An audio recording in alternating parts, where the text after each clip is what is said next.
Hi, good morning, good afternoon, good evening, good day, wherever you are watching. I am absolutely delighted to welcome you to the latest edition of Lunchtime Learnings and with an incredible guest, Mr. Jim Parker from 5 Properties, which isn't as good as the introduction that you had on your recent kerfuffle last Sunday, which was, I must admit, David Mintz and Simon Well. I was incredibly impressed. I think that you have raised the bar. Another moment, I'm definitely not going there. This is kind of where I look over my shoulder and think, who are you talking about? But I'm incredibly grateful to have you on and joining me today. So, Jim, you have been a financial controller. You have had a Century 21 franchise, which you did incredibly well. I saw you were a Centurion 21. You posted, which we can talk about what that means. You have obviously got 5 properties and not incredibly successful, the #1 estate agent, not only in Fife in Scotland, according to Yesters, so which is incredible. You are a man who's got a small property empire, who is constantly talking about wealth and increasing wealth, does the most incredible Facebook Lives, video. So thank you so much for joining me. So how did you get started? How did you go from a financial controller to Century 21 to running your own? Well, I suppose you were running it twice, but one was a franchise, one's now your own business. So what made you decide to change? For me, it was a natural progression. When I was a financial controller in industry, I'd actually been building up a property portfolio at the same time. So, I founded Fife Landlords Association in 1999 with the rest of the land. I got 20 other big landlords together because we were constantly getting picked on by the government and by the local authority. And I thought, I've had enough. It's like we're going to have to get people together to actually gang up against them and kind of have a sort of union for landlords. And because landlords aren't represented, it's a poor representation we've got. You know, there's 50 other bodies that represent tenants, but there's only about 2 bodies that represent landlords. It's crazy, and that's where it started for me, because I felt that I was building that journey and I was building my property empire, but also building my career as a result. Because even at that time, I was reading books, had mentors, I was listening to tapes. Tapes. I know. People are thinking, what's tapes? Well, audios. Faxes.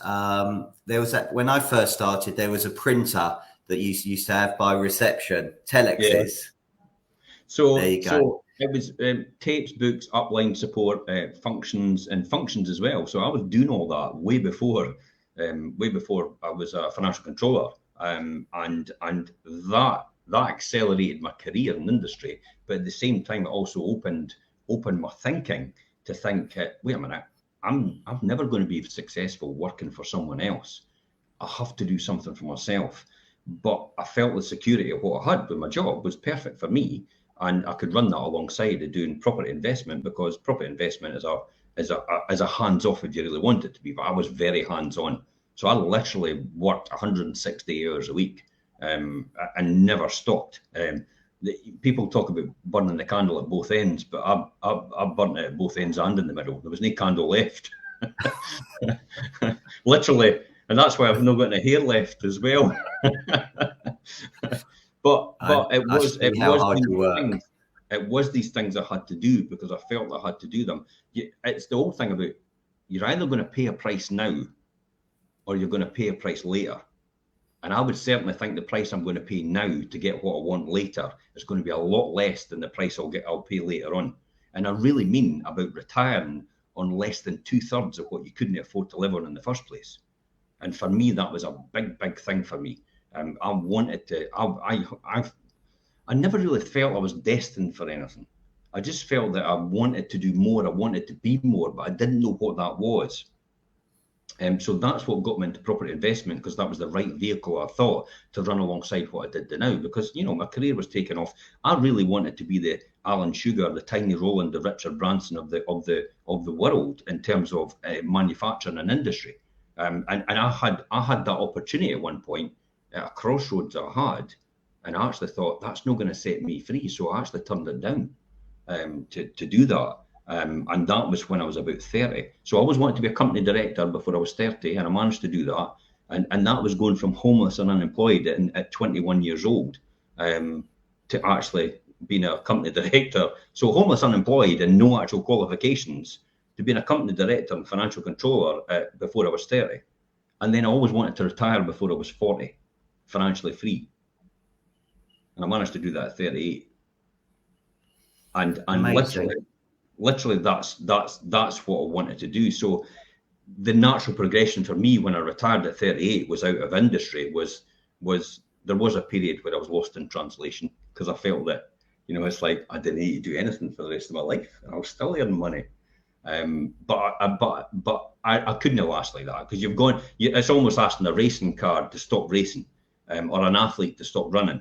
It wasn't possible, and it got to me, and I learned a lot of lessons in that lost in translation period.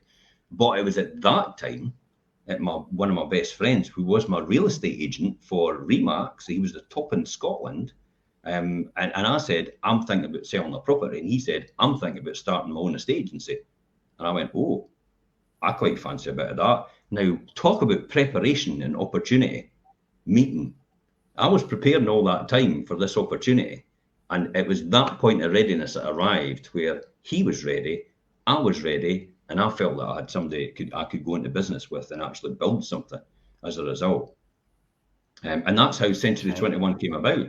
There was an epiphany moment where I thought, Century who?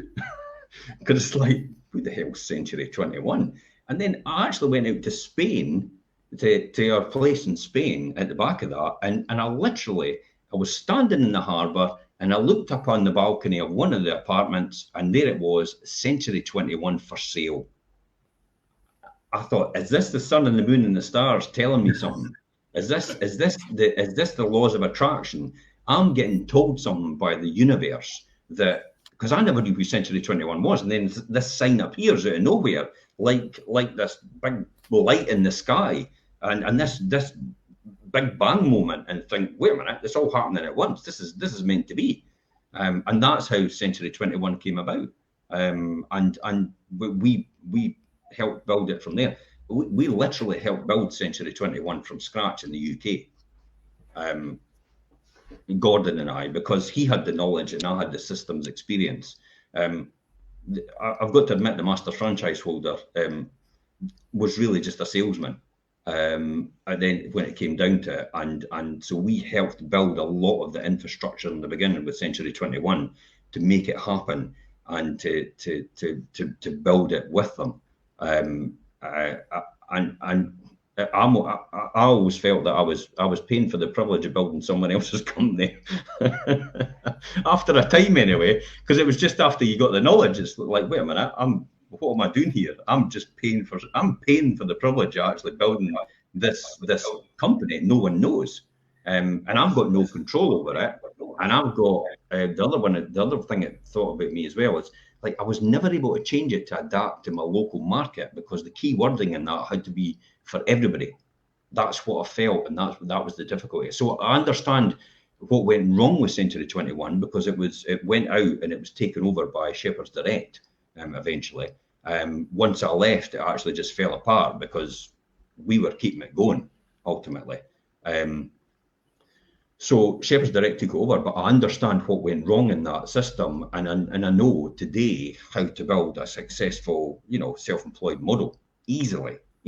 But it's nothing I'd want to redo, because again, I'm getting back to saying that, why would I want to do that and reinvent that wheel? That's the thing for me, and I didn't see the need to do that. So that was where I went with Century 21. It was a natural progression as well that Fife Properties at the time, I knew the owner from the beginning, and I wanted his premises for Century 21 when I first started in 2006.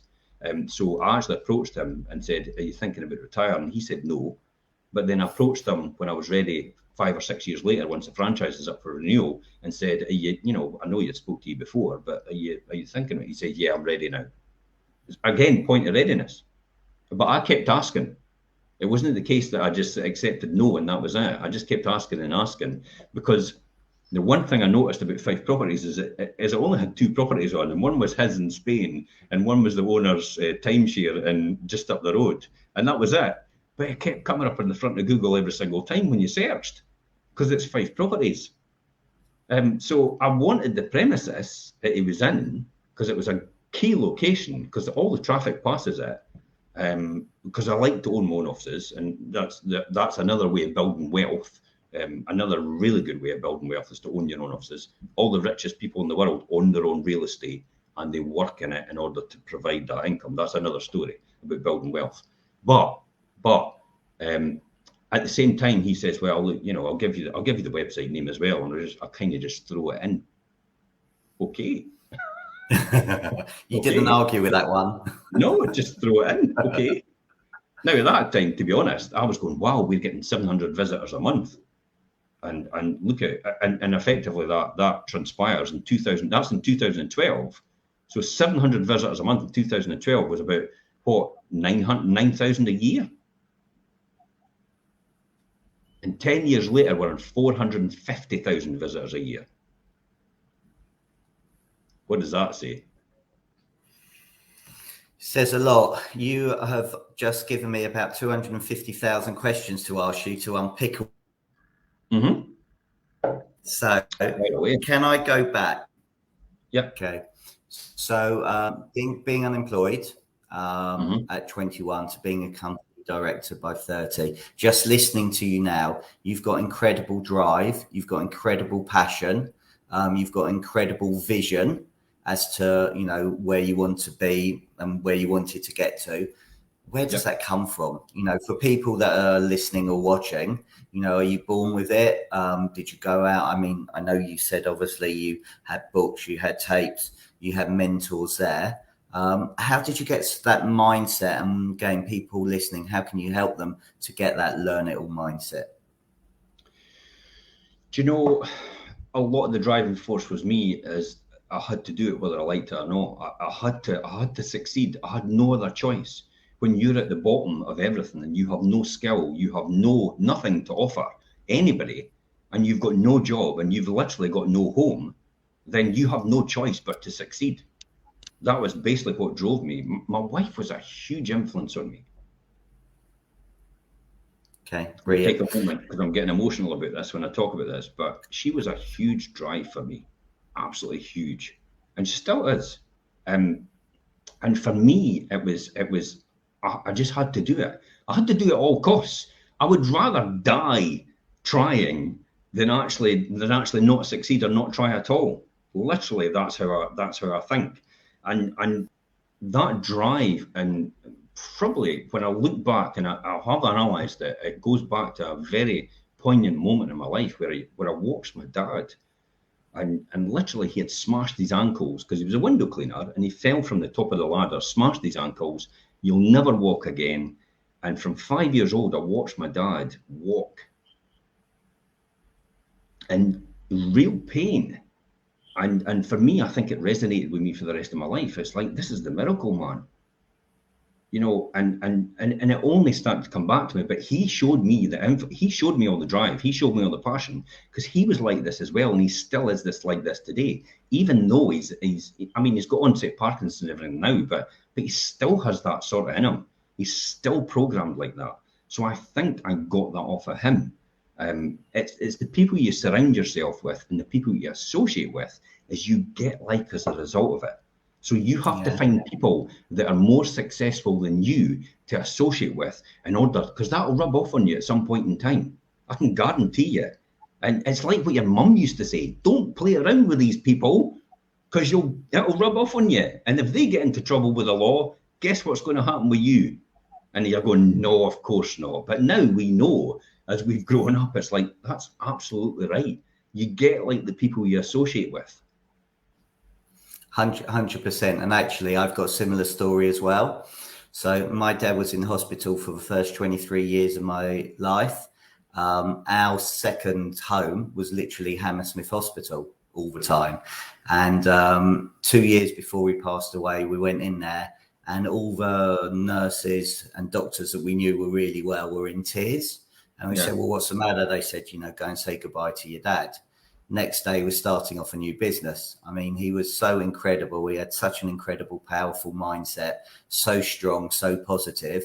And, you know, I'm inspired by him every day. You know, I think about him and what he went through, and didn't moan, didn't complain, got on with it, and, you know, was incredibly successful what he'd done. But it was his mindset and his attitude and his drive and determination that has, you know, really, really helped me.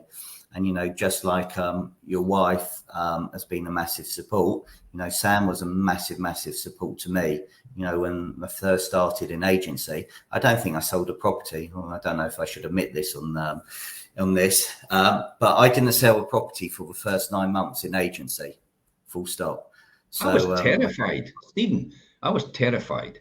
When I first started in a state agency, I was terrified. We had no idea what we were doing, but we literally had a bit of paper and we had a dream, and we decided. I mean, we used to check the phone to see if it was working, because it's like, it's not ringing. Go and ring it just in case it's not working. And I remember these times. And we started off in my wee office at Caledonian House, which is across from the golf club. And we literally put window cards in the window. And we had a dream and we had a vision, and we thought, well, we're going to do this. I don't know how we're going to do it, but we're going to do it. And it was knocking on doors. It was, you know, it was doing what we needed to do. But my mindset was never like that. I forced myself into that situation, and overcame my fear. And sometimes it was real tasking, to the point that it actually affected me mentally. You know, but I had a dream. And I had a vision, and I was determined to make it happen. No one was ever going to tell me I was never going to succeed. The only person that's going to do that is me, and I'll decide if that's the case. So as long as you keep going, you will always succeed as a result. Even though you're not getting the results you want or expect at this point in time, the very fact that you're continuing to keep going will ensure that you will succeed at some point in time. I always say it, every dog has their day. It always comes round. You just have to be sitting. You have to make sure you're still in the game. That's the whole point. Literally, when you look at this, we've got 2 eyes, we've got 2 arms, we've got 2 hands, we've got 2 legs. We're exactly the same as everybody else, and even the most successful and richest people in the world. What makes a fundamental difference between them and us is this 6 inches up here between your ears. That's what it is. That will determine your future forever. As a man thinketh, so he become. And if you don't think right, or you think negative thoughts, guess what you're going to get? Your brain and your mind is a computer. If you put garbage in, you're getting garbage out, whether you like it or not. You can't determine that. You can only think about one thing at a time. Classic example is, I've got a sore eye, so I'll kick you in the leg, and you go, oh, my leg, and I go, is your eye sore anymore? Well, funny enough, it isn't it? Because you can only think of one thing at a time. So if you give your mind, and it's no easy, it's, you know, easier said than done. If you give your mind positive and you be appreciative and you focus on all the good things all the time, then you will feel good about yourself. And as a result, people around you will feel good about themselves, and a rising tide will lift all ships. And there's one thing you know about me, I love a good cliche. You certainly do, but you put that so succinctly. So, you know, I think it's fantastic, you know, having that growth mindset, being incredibly positive, and you're in control of it as well. That's the important point. You are in control. So you determine your feelings, your outcome, and your results. You know, that's what it came back to. I mean, at an early age, you're absolutely right. And now you sit there and talk about the control thing. It was very much a lot like that, because a lot of things have happened in my life, whether it was bullying, whether it was, you know, people making decisions that I had no control over. They all added to the success I've got so far. So, you know, I could only say thank you very much to Colin Knox for actually bullying me at Tillis Russell and forcing me out the door, because literally he forced me to get a job which was double the salary with a company car. Thank you, Colin. What more could I ask for?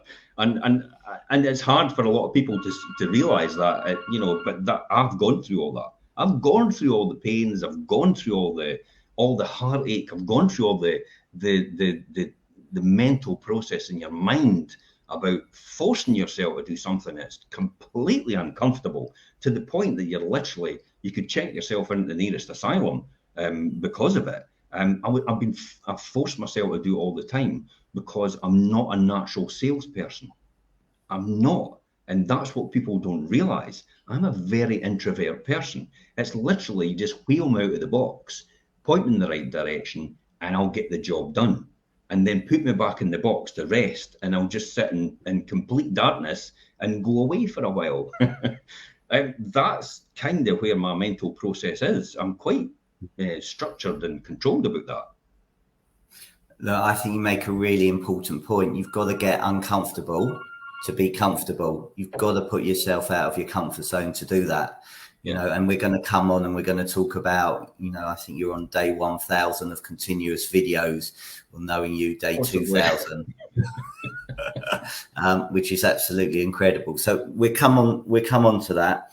So I just want to go back to setting up 21, because there's going to be people on here that are maybe thinking about starting their own agency and leaving what they're doing. And you had nothing. And actually, whether it was at Century 21 or when you went to Fife and the person only had 2 properties, you had to start from somewhere, because I'm sure he wasn't going to give you his property in Spain or his timeshare, maybe. But no, literally, I got a premises and I got a premises and a website name. That's it. I never bought anything else of them. Okay. So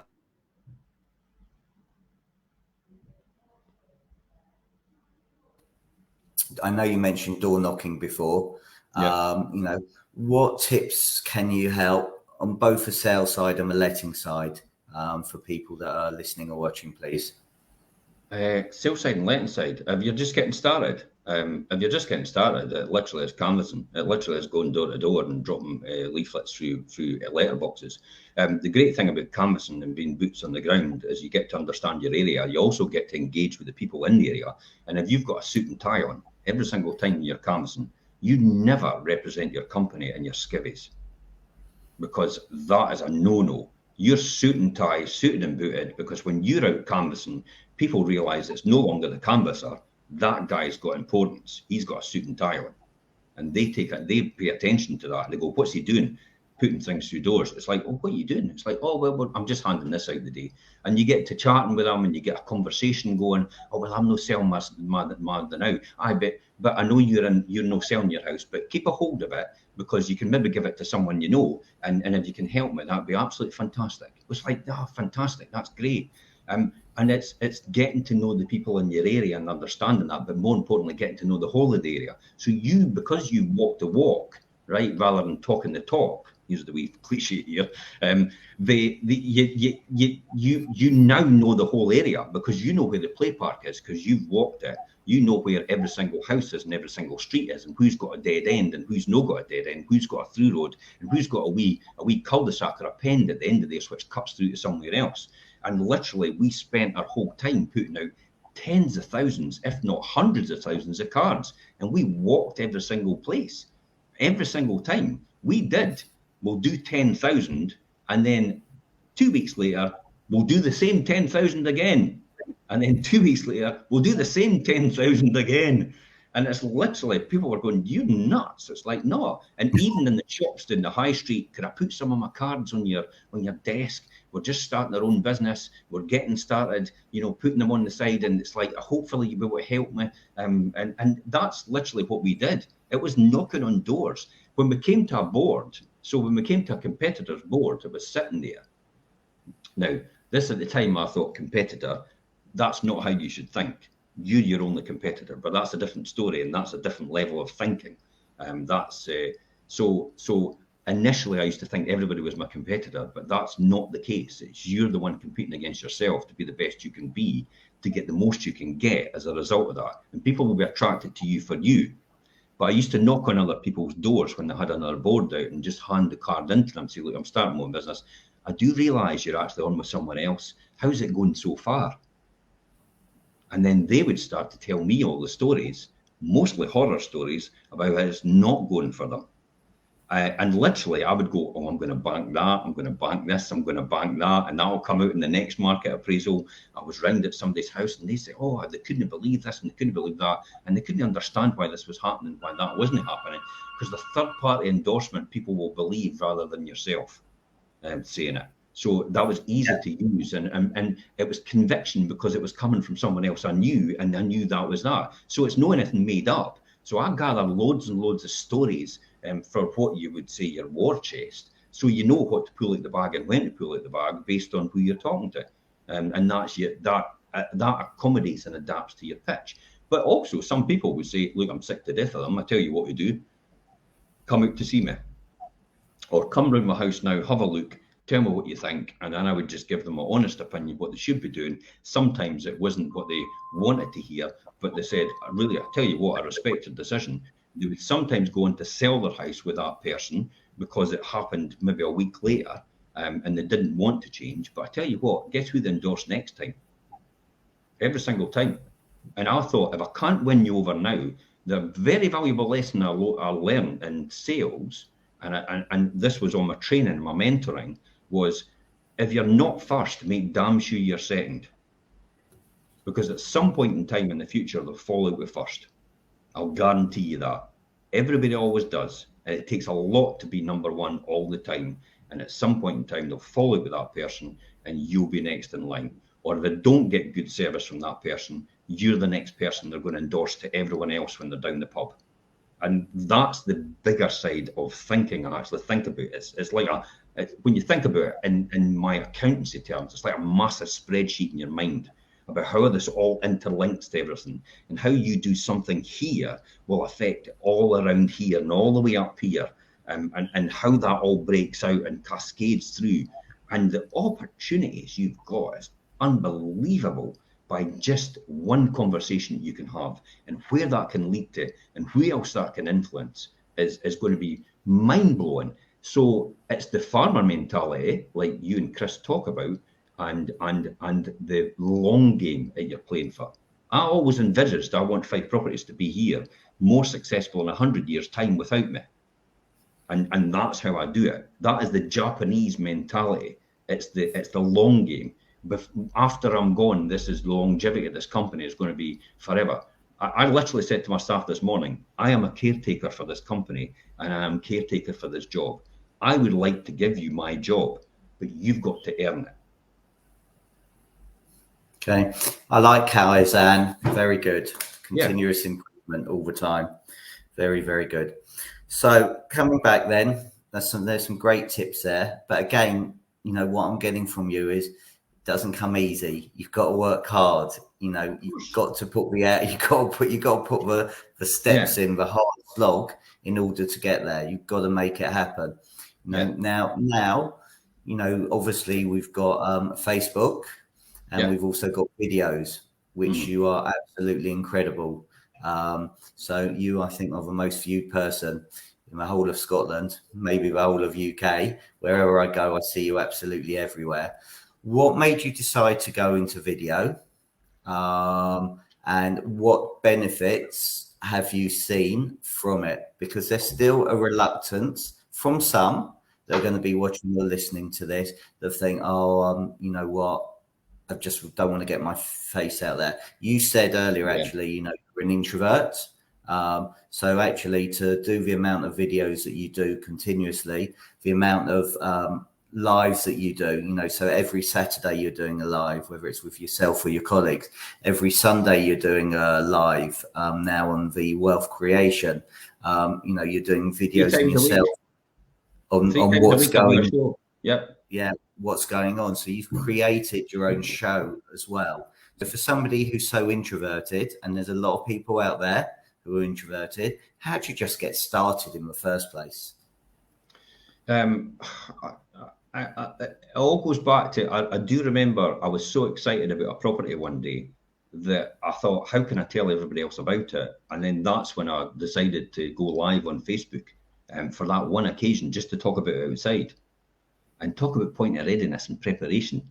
And then the video training turns up with Chris Watkin. And it's like, wait a minute, how did that happen?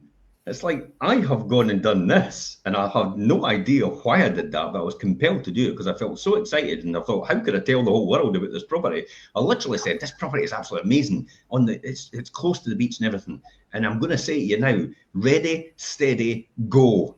You better inquire with us now. And that was literally my first video. It will be there on Facebook somewhere.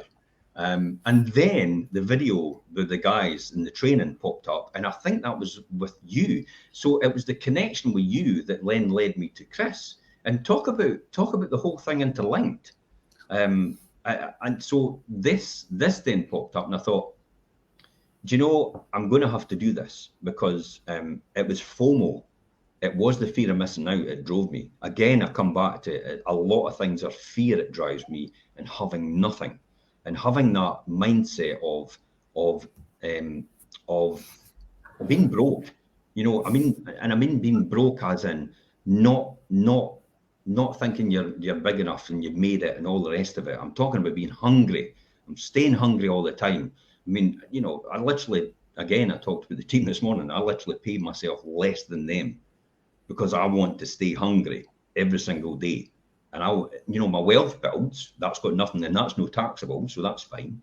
But I want to stay hungry every single day, and I don't want to reward myself constantly all the time for things that I achieve, because I want to achieve a lot more. And I realize if I reward myself too quickly or too much, I'm going to become complacent, and I'm going to lose that hunger and desire for what I want and what I want to achieve.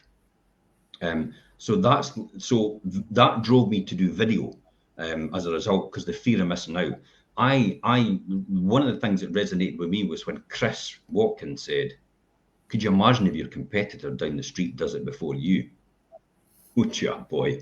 And when we sat there, I sat with Richard, and we sat about 20 people in the room, and Chris actually said from the front of the room, there's only about 2 or 3 of you will actually do this. And I looked at the people on both sides of me and said, hard lines, guys, it's me.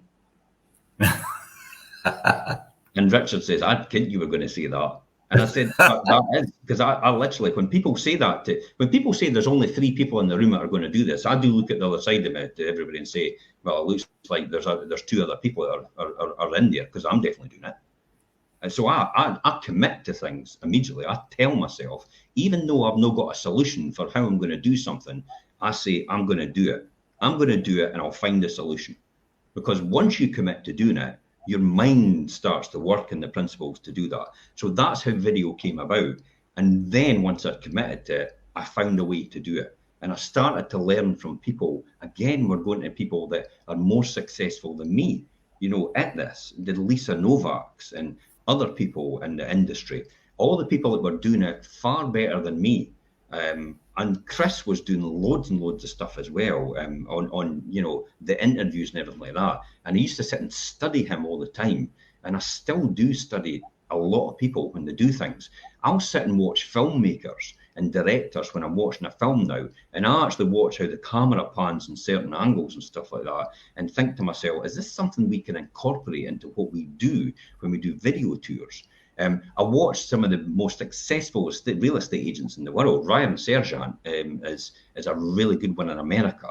So he actually works with, he's like Sell It Like Sergeant. So he's only come onto my radar just now, but it's because it's through Grant Cardone about taking massive action. Because I've read 10X. I've probably read 10X about 3 times now. God knows where that book was when I needed it. But he literally did what I did. I've been around longer than him, but he succeeded more than me in the same industry. What does that say? It's all about mindset and massive action, and your goals bigger than you. It literally frightens you as a result of it. So that drove me to do that and the video, and I've never stopped. And I feel that if I stop, it's like you're almost not training. And everything I do is about training. It's training every single day. I got questioned by one of my employees the other day. They stopped me in my tracks when I said this to them. I went, whoa, what? I don't understand. I thought you'd arrived. I said, everything I do every single day is in preparation for something greater I don't know about yet. It will appear at some point in time when I'm ready, the opportunity. But everything I'm doing right now is preparatory towards that opportunity. I have not arrived. This is just the beginning. And a lot of people just don't get that. And that's how you should think every single day. You should have a deep down desire, a burning desire to succeed. But you should also, more importantly, think to yourself, I have got more to give. I have got more ahead of me. There's an abundance out there that I've got to attract as a result. And everything I do every single day is preparation and preparation for that event. For that time it will come up. You don't know what it is or where it is, but you must have faith in yourself for that reason. Now that's not going to happen every day. I wake up some days and go, it's all over. And then I slap myself across the face and go, what are you talking about? Okay, so people watching this are going to ask two questions. So consistency, how are you doing it every day? And secondly, what sort of content? I can't come up with all the content. Where do you come up with all the content? I have great content creators and teams of people who work with me to create the content I need. So I deliberately, I watch these people and I study these people, and then I make a decision to get these people as part of my team. Just like a president or a prime minister would have a team of, all about them, PR, writers, promoters, all these different people on your team. This is how to create more than 168 hours a week. You don't have 168 hours a week. You don't have 24 hours a day. You have as much time as you want in the world. All you do is you get other people to work with you to create that time and multiply that effect. So you don't have 24 hours in a day. You have as many hours a day as you want. It's up to you if you want to create that and bring other people in. And you have to work with other people to make that happen. So a lot of content is provided in that way by my teams, but then I put my own story to that. So my own understanding, my own knowledge, my own experience. So you can go on and read an article and it'll literally take you 4 minutes to read of what we've got online. But I tell you what, if you watch the show, it's going to take an hour at least, because it's like this. You get onto one question and the next question and the next question, and it's because of your experience and your track record that you understand how to interpret that for your local market. I did Zoopla's UK report yesterday, but so I did the UK top index yesterday about house prices and where Zoopla's going, and then immediately I put my own spin on it about how it affects the Fife housing market and how the Fife housing market is to the UK housing market. So to make it personal to our area and our place. So there's lots and lots of content. And if you're out for a brilliant walk and you come across a cafe and you're having a nice cup of coffee, it's like, hey, go on and endorse the cafe. It's literally, hey, I'm here at the Giddy Garnet today and you wouldn't believe it. Look at this cake. Absolutely fantastic. A picture of the cake with your phone. I tell you what, I put their post on to their thing, like and share their page, and if you get a chance on the Fife Coastal Path when you're walking along, pop into Giddy Garnet and get yourself one of these wonderful cakes that also do lovely vegan sausage rolls. And until next time, guys, I'm Jim Parker for Fife Properties TV. Bang. And that is literally it. In the space that I'm actually sitting there and doing and having a relaxation with a cup of tea and a cup of coffee, it now comes naturally. That in the beginning was forced. Now it's just off the cuff. It's easy to do every single time. Preparation and training will lead you to where you should be in the future. Brilliant. Okay, so let's talk about training, because you're a very firm believer in training, not only training yourself, but training your colleagues. Why do you think it's important to do that? Well, you ask an Olympic athlete if they shouldn't run every day. That's the reality. If you want to be the best, you have to train every single day, and then some. And you have to train on the days that other people won't train. Christmas Day, New Year's Day. The days that you don't want to train is the exact days that you should train, because no one else is doing that. This is the old thing. I will do today what others will not, to achieve tomorrow what others cannot. So when you're off ill, for example, read a book, because no one else will be reading a book that's off ill. So it's all these little things. So, and remember the compounding effect here. If you did that every single day, I mean, I read every single day, literally for 15 minutes a day, regardless. But I also consume a lot of other information from other areas. But I specifically read because reading helps me with my diction and my grammar.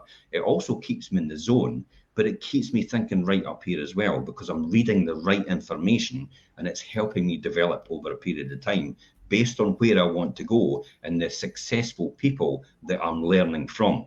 So I will pick certain books and certain people to learn from based on where I want to go and how that person's going to get me there as a result. It's no me. I'm no inventing this out of thin air. This is all information that's all available to you free of charge, basically for buying a book and keeping a book for the rest of your life. And you can read it and read it and reread it and reread it, and you'll get something different every single time. I've read Think and Grow Rich about 50 times because it is the Bible for property investment and wealth creation. And why would you know? If you want to be a millionaire or a multi-millionaire, you should be reading the books from these people that have achieved that already. That's the whole point. Why would you go to your person down the pub and ask them, how do I be a millionaire? Oh, sorry, you're unemployed. How's that going to work for you? People take financial advice from people that actually do not have a clue about their finances, and yet they'll sit there and listen to them. So you listen to the people that are far more successful than you because that might give you the inspiration to actually get to their level. There's no way a millionaire could teach you to be a billionaire if they're not. There's no way a multimillionaire could teach you to be a billionaire. And there's no way a broke person can teach you to be rich at all because they're skin, or they'd be rich already. And it's the same with mentality. It's the same with training. It's the same with to be the best estate agent, to be the best letting agent, to be the best at anything. You have to learn from the best if that's what you want to be, or you'll never. It doesn't just happen. You have to make it happen. But some people wonder what the heck happened. And that's the people that just sit and do nothing. Yeah, you're spot on. Success leaves clues. Absolutely.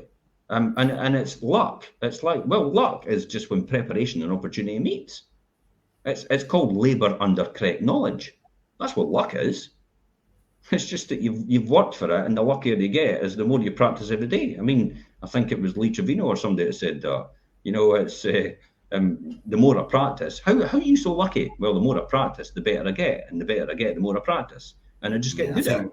Yeah, I think it may have been Gary Player. Gary Player, that's it. Yeah. Yeah, but yeah, you're spot on. So one final question.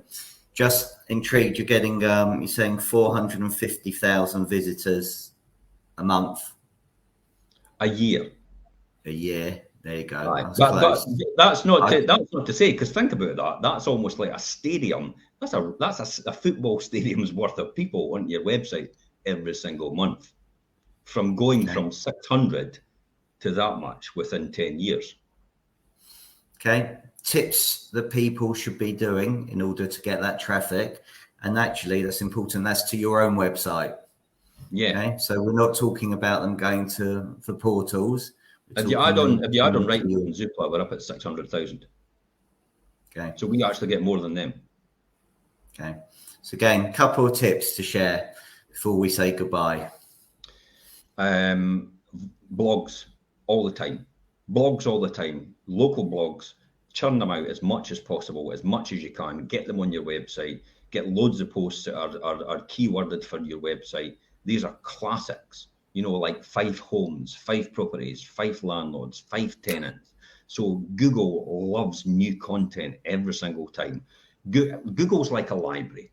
Let's be honest. You walk in, you meet the librarian, and you say to the librarian, I'm looking for the most up-to-date book on real estate, on who's going to sell my house or selling a house.